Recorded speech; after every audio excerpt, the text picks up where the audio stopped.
ऐतिहासिक विश्वास और भविष्य के आर्थिक अवसर एक साथ मिलते हैं। कल ही मैजेस्टी के साथ मेरी बातचीत का सार भी यही था। ज्योग्राफी को अपॉर्चुनिटी में और अपॉर्चुनिटी को ग्रोथ में कैसे बदला जाए, इस पर हमने विस्तार से चर्चा की। योर मैजेस्टी, आपकी लीडरशिप में जॉर्डन एक ऐसा ब्रिज बना है जो अलग अलग रीजन्स के बीच सहयोग और तालमेल बिठाने में बहुत मदद कर रहा है। कल हमारी मुलाकात में आपने बताया कैसे भारतीय कंपनीज जॉर्डन के मार्ग से यूएसए, कनाडा और अन्य देशों की मार्केट तक पहुंच सकती है। मैं यहां आई भारतीय कंपनियों से इन अवसरों का पूरा लाभ उठाने का अनुरोध करूंगा। फ्रेंड्स, भारत आज जॉर्डन का तीसरा सबसे बड़ा ट्रेडिंग पार्टनर है। मैं जानता हूं कि बिजनेस की दुनिया में नंबर्स का महत्व होता है, लेकिन यहां हम सिर्फ नंबर्स गिनने नहीं आए, बल्कि हम लॉन्ग टर्म रिलेशनशिप बनाने आए हैं। एक जमाना था जब गुजरात से पेट्रा के रास्ते यूरोप तक का व्यापार होता था। हमारी फ्यूचर प्रॉस्पेरिटी के लिए हम वो लिंक्स फिर से रिवाइव करने होंगे और इसको साकार करने में आप सभी का महत्वपूर्ण योगदान रहेगा। फ्रेंड्स, आप सभी जानते हैं कि भारत थर्ड लार्जेस्ट इकोनॉमी की ओर तेजी से बढ़ रहा है। भारत की ग्रोथ रेट 8% से ऊपर है। ये growth number productivity driven, governance और इनोवेशन ड्रिवन पॉलिसीज का नतीजा है। आज जॉर्डन के हर बिजनेस, हर इन्वेस्टर के लिए भी भारत में अवसरों के नए द्वार खुल रहे हैं। भारत की तेज ग्रोथ में आप सहयोगी बन सकते हैं और अपने निवेश पर शानदार रिटर्न भी पा सकते हैं। फ्रेंड्स, आज दुनिया को नए ग्रोथ इंजन चाहिए। दुनिया को एक ट्रस्टेड सप्लाई चेन की जरूरत है। भारत और जॉर्डन मिलकर दुनिया की इस जरूरत को पूरा करने में बड़ा रोल निभा सकते हैं।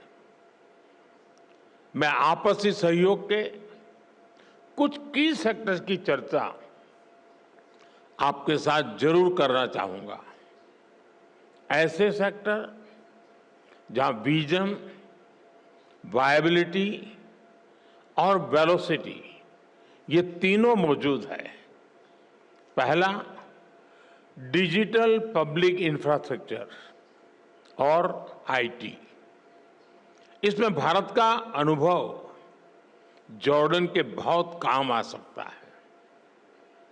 भारत ने डिजिटल टेक्नोलॉजी को इंक्लूजन और एफिशिएंसी का मॉडल बनाया है। हमारे यूपीआई, आधार, डिजी लॉकर जैसे फ्रेमवर्क्स आज ग्लोबल बेंचमार्क बन रहे हैं। हिज मैजेस्टी और मैंने इन फ्रेमवर्क्स को जॉर्डन के सिस्टम से जोड़ने पर चर्चा की है। हम दोनों देश फिनटेक, हेल्थ टेक, एग्रीटेक ऐसे अनेक सेक्टर्स में अपने स्टार्टअप्स को डायरेक्टली कनेक्ट कर सकते हैं, एक शेयर्ड इकोसिस्टम बना सकते हैं जो हम आइडियाज को कैपिटल से और इनोवेशन को स्केल से कनेक्ट कर सकते हैं। फ्रेंड्स, फार्मा और मेडिकल डिवाइसेस के क्षेत्र में भी अनेक संभावनाएं हैं। आज हेल्थ केयर सिर्फ एक सेक्टर नहीं है, बल्कि एक स्ट्रेटेजिक प्रायोरिटी है। जॉर्डन में भारतीय कंपनियां मेडिसिन बनाएं, मेडिकल डिवाइस बनाएं, इससे जॉर्डन के लोगों को तो फायदा होगा ही, वेस्ट एशिया और अफ्रीका के लिए भी जॉर्डन एक रिलायबल हब बन सकता है। जेनरिक्स हो, वैक्सीन्स हो, आयुर्वेद हो या wellness, India brings trust and Jordan brings reach. Friends, अगला सेक्टर एग्रीकल्चर का है। भारत को ड्राई क्लाइमेट में खेती का बहुत अनुभव है। हमारा ये एक्सपीरियंस जॉर्डन में रियल डिफरेंस ला सकता है। हम प्रिसीजन फार्मिंग और माइक्रो इरिगेशन जैसे सॉल्यूशन पर काम कर सकते हैं। कोल्ड चेन्स, फूड पार्क्स और स्टोरेज फैसिलिटीज बनाने में भी हम मिलकर काम कर सकते हैं। जैसे फर्टिलाइजर्स में हम जॉइंट वेंचर कर रहे हैं, वैसे ही अन्य क्षेत्रों में भी हम आगे बढ़ सकते हैं।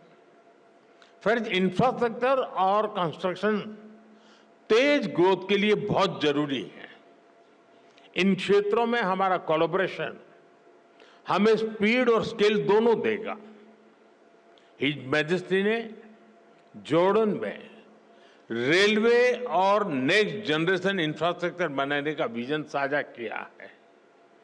मैं उनको विश्वास दिलाना चाहता हूं कि हमारी कंपनियां उनके विजन को साकार करने के लिए सक्षम भी हैं और उत्सुक भी हैं।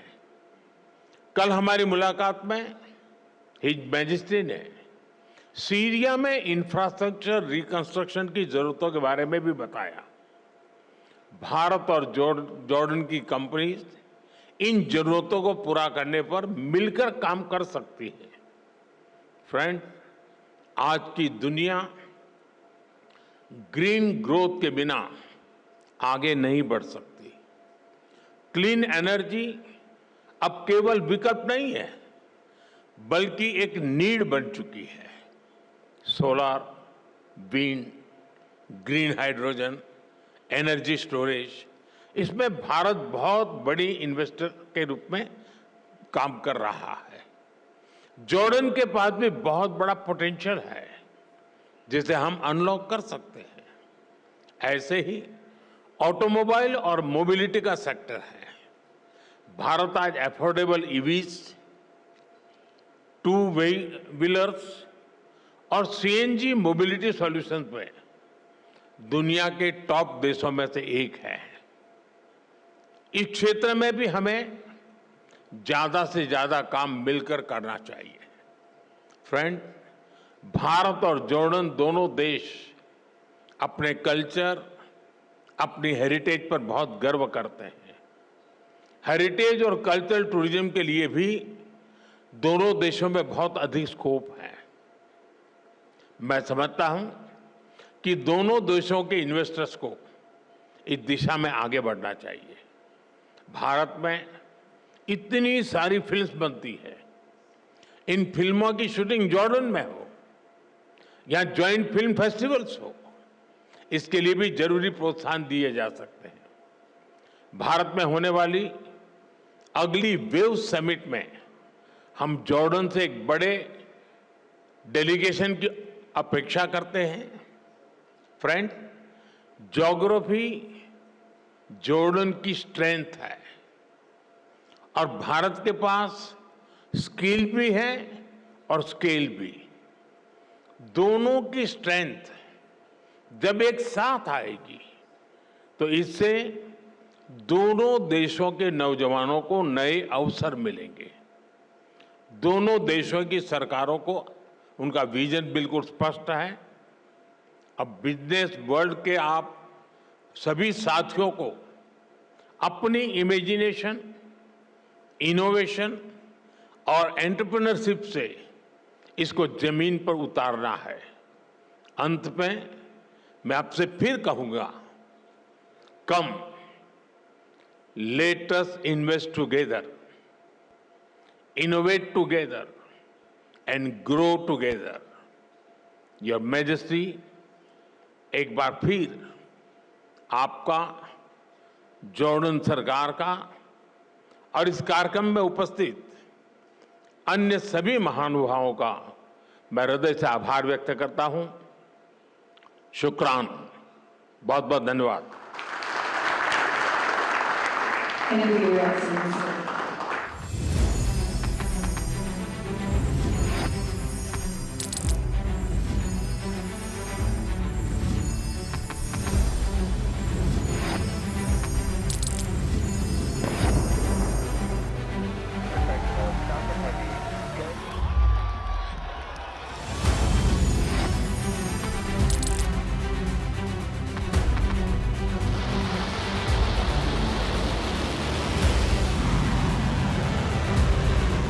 Been fighting so long and so hard that they don't know what the they're doing.